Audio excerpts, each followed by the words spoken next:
हमारे साथ बातचीत करने के लिए हैं अमित मालवीय जी, Bharatiya Janata party IT cell के प्रमुख हैं, पश्चिम बंगाल के सहप्रभारी भी हैं, बहुत बड़े वरिष्ठ नेता हैं। सीधे तौर पर एक सवाल, जिस तरीके से काली फिल्म को लेकर कंट्रोवर्सी हुई, उसमें जो महुआ मोइत्रा हैं, उन्होंने अपनी बात रखी। उनकी बात जो थी बहुत सारे लोगों को चुभ गई है, लेकिन अभी तक कोई कार्रवाई नहीं की गई है टीएमसी की तरफ से। बीजेपी बड़ी मुखर होकर पश्चिम बंगाल में उसका विरोध कर रही है, क्या कहना चाहें? ये सवाल ममता बनर्जी से पूछा जाना चाहिए कि अभी तक उन्होंने अपनी पार्टी के सांसद पे कोई कार्रवाई क्यों नहीं करी। क्यों महुआ मोइत्रा को अभी तक सस्पेंड नहीं किया गया है। क्यों बंगाल पुलिस को उन्होंने एफआईआर दर्ज करने की इजाज़त नहीं दी है। क्यों बंगाल पुलिस ने अभी तक कार्रवाई करके उनको अरेस्ट नहीं किया है। ये वही ममता बनर्जी हैं जो नुपुर शर्मा पे तुरंत कार्रवाई की मांग कर रही थी। बंगाल पुलिस लुकआउट नोटिस और सम्मन्स जारी कर रहा है, जबकि वो उनका कार्यक्षेत्र भी नहीं है।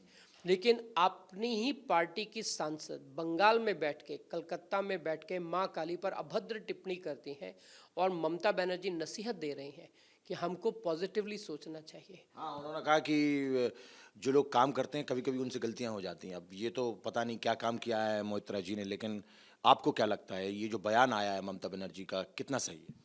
ममता बनर्जी इतनी कमज़ोर नेता निकलेंगी जो निर्णय करने में असक्षम है, यह आज बंगाल की जनता देख रही है।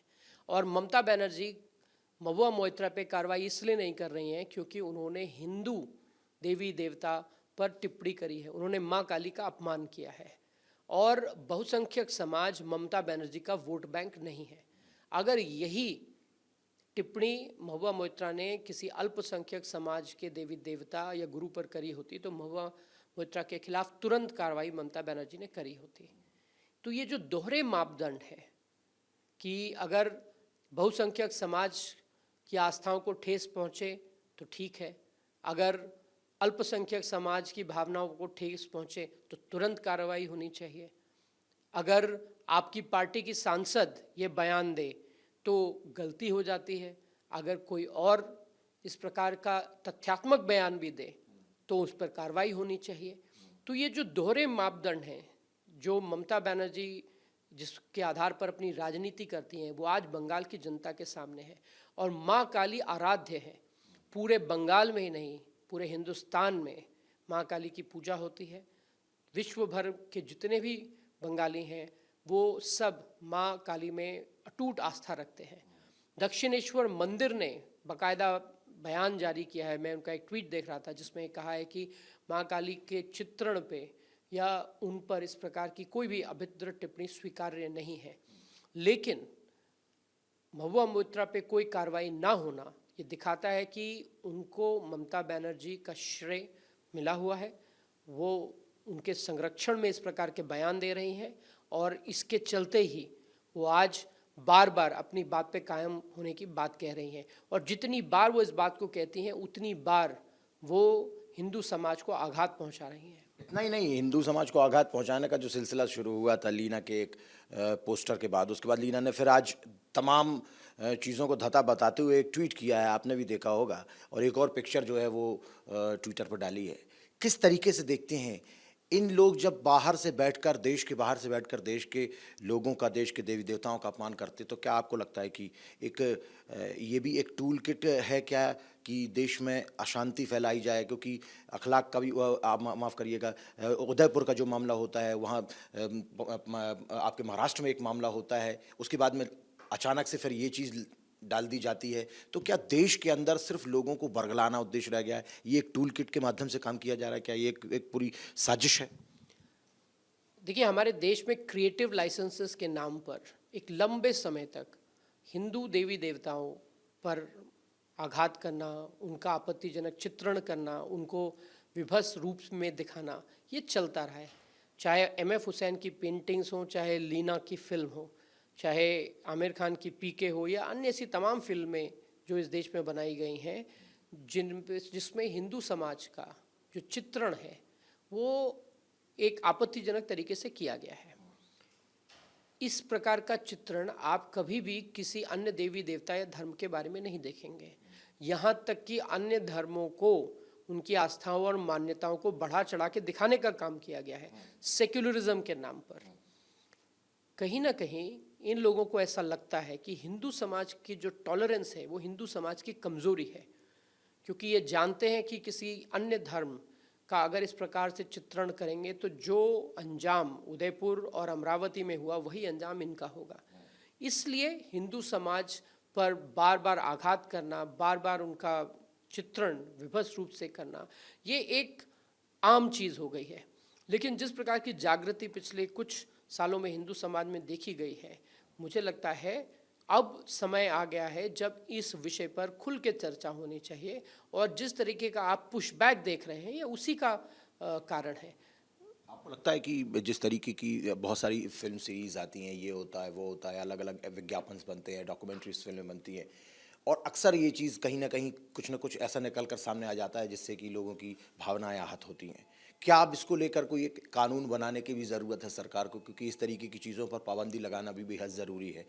आप अभिव्यक्ति के नाम पर अपने कर्तव्यों को नहीं भूल सकते। यदि संविधान ने आज़ादी दी है आपकी अभिव्यक्ति की, तो संविधान ने आपको एक कर्तव्य भी दिया है कि आपको संविधान के प्रति अपना कर्तव्य का निर्वहन भी करना है। क्या लोगों के लिए अब कानून बनाना बेहद ज़रूरी, इस तरह के लोगों के लिए? देखिए, देश में कानून है, लेकिन उस कानून को अलग अलग मापदंडों पर अप्लाई किया जाता है। जब हिंदू समाज की बात आती है तो हम अभिव्यक्ति की आज़ादी की बात करते हैं। रिलीजन एक प्राइवेट मैटर है, हम इस प्रकार के आर्ग्यूमेंट्स सामने रखते हैं। लेकिन जब वही विषय किसी अल्पसंख्यक समाज, उनके देवी देवता से जुड़ा होता है, तो हम ये सारे तर्कों को दरकिनार करके उनको संरक्षण देने का काम करते हैं। ये जो दोहरे मापदंड हमारे देश के कथा तथित जो बुद्धिजीवी हैं जो इस्तेमाल करते हैं, मुझे लगता है इस विरोधाभास को ख़त्म करने की ज़रूरत है। इस जो ड्यूप्लिसिटी है इसको लोगों के सामने लाने की ज़रूरत है। और आज हमने देखा किस प्रकार से महुआ मोइत्रा के बयान पर कांग्रेस पार्टी समर्थन में आ गई। ये वही कांग्रेस पार्टी है जिसने भगवान राम के अस्तित्व तक को नकार दिया। ऐसे में उनका हिंदू विरोधी होना स्वाभाविक है। लेकिन क्या इस देश के बड़े राजनीतिक दल को सेक्युलरिज्म के नाम पे सिर्फ बहुसंख्यक समाज की आस्थाओं और मान्यताओं पे प्रहार करने की छूट होनी चाहिए? सवाल ये खड़ा होता है। सवाल ये खड़ा होता है। एक अंतिम सवाल जानना चाहता हूँ, क्योंकि सबसे बड़ी बात यह है कि कानून भी बनना चाहिए, कानून भी है, तमाम सारी चीज़ें होती हैं, लेकिन सबसे बड़ी बात यह है कि इस तरह की चीज़ों को रोका कैसे जाए।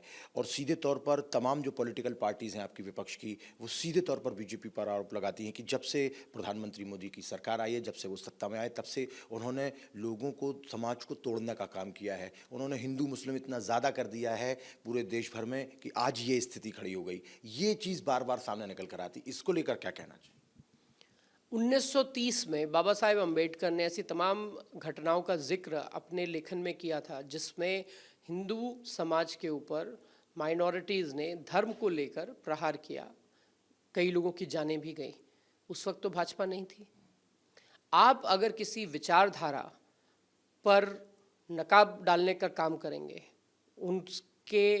उनकी जो तलवार के धार पर अपनी बात को कहने की एक फितरत है उसको दबाने की कोशिश करेंगे, तो उसके लिए भाजपा को दोषी ठहराना कहाँ तक जायज़ है?